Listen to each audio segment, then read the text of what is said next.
Allez les petits amis, c'est Ami Négociateur, salut à tous. J'espère que vous allez bien et j'espère qu'on m'entend bien. Aujourd'hui, je vais vous faire voir une vidéo de Océane et Benjamin, un petit couple modèle français.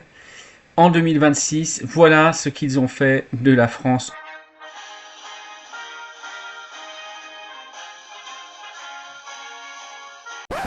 en 2026. Voilà ce que 7 ans de Macronie a fait de la France et des Françaises et des Français. Voilà ce que les politiques de nos élus ont fait de la France et des Français. Et voilà à quoi en sont réduits aujourd'hui les jeunes et notamment les étudiants pour qui j'ai une pensée amicale. Parce que c'est aujourd'hui très difficile pour les étudiants.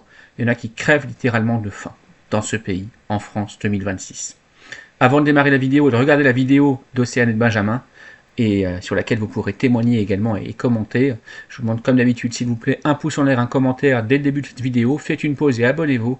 Abonnez-vous à cette chaîne, c'est vraiment très très important. Et je compte également sur vous pour votre soutien. Alors soit en me finançant directement avec la cagnotte PayPal, j'ai mis le lien en bas de la description, soit si vous n'avez pas d'argent ou si vous ne voulez pas donner d'argent, c'est votre droit. Dans ce cas-là, il y a également un lien qui s'appelle Scrambly, sur lequel vous pouvez jouer à des jeux vidéo sur votre téléphone gratuitement. Et dès que vous encaissez 5 euros, moi, il me revient également 5 euros. Ça vous permet de vous amuser, de gagner un peu de sous-sous et de me soutenir également. Restez jusqu'à la fin pour le référencement. Je vous souhaite une bonne vidéo. Allez les amis, sans plus attendre, l'histoire d'Océane et de Benjamin qui moi m'a fendu le cœur, qui m'a touché. Et j'aurai beaucoup de réactions à faire sur cette vidéo juste après. A tout de suite.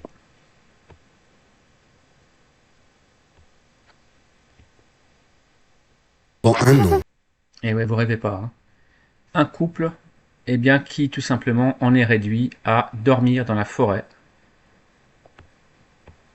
En couple depuis 3 ans, ils ont d'abord connu l'appartement des poubelles. Salut, salut. Ça va ou quoi? Benjamin est aux sources, Malheureusement, parents d'Océane, puis les squats, et ont même dormi plusieurs mois sous un pont. Sur ce terrain, ils s'étaient ensuite aménagés. ne jugeons pas. Gardons-nous au grand jamais de juger les personnes qui sont marginales, ES, parce que ça peut arriver à beaucoup de monde et plus vite qu'on ne pense. C'est des gens qui ont choisi de vivre marginalement, c'est des gens qui auparavant étaient parfaitement, comme on dit, insérés dans la société, à savoir qu'ils avaient un emploi, un travail, CDI, intérim, CDD, peu importe, un emploi, 2 emplois, puisqu'ils sont 2, un couple, Benjamin et Océane, c'est des gens qui payaient des impôts, qui avaient une voiture, qui avaient des assurances, qui avaient... Alors ils habitaient chez les parents, mais ils étaient en train de se prendre une location là, en région bordelaise, qui avaient des comptes en banque, qui avaient la sécu, qui avaient tout. Et qui un beau jour, eh bien, suite à un événement familial grave, ont décidé de tout plaquer tout simplement et d'aller vivre dans la forêt, de foutre en l'air leur compte en banque, leurs assurances, leurs voitures, leur bail d'appartement, leur boulot bien évidemment, de foutre en l'air tout ce qui est relatif aux impôts et de vivre libre, certes, mais également précaire.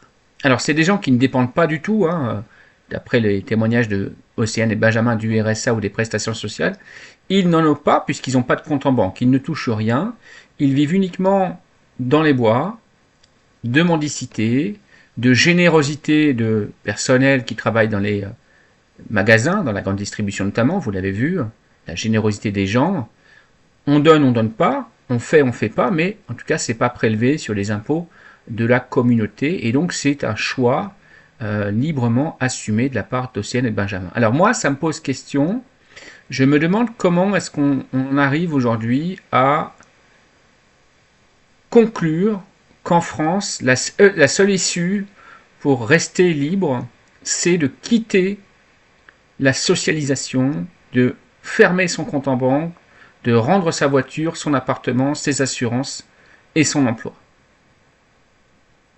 Qu'est-ce qu'ils ont fait de la France en 2026?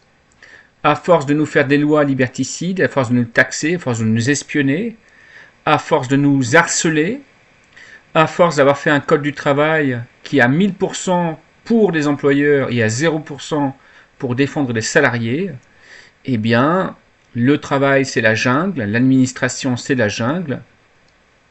Vivre et survivre en France, même avec 2 SMIC, c'est devenu mission impossible. Et si jamais on arrive à survivre, eh bien, c'est le racket en bande organisée des impôts, des taxes, des impôts et des prélèvements en tout genre. La France est le pays au monde, et je dis bien au monde, où on paye le plus d'impôts et de taxes. Et je dis bien au monde. Et ça, c'est vérifié, c'est indiscutable, et d'ailleurs, c'est pas discuté.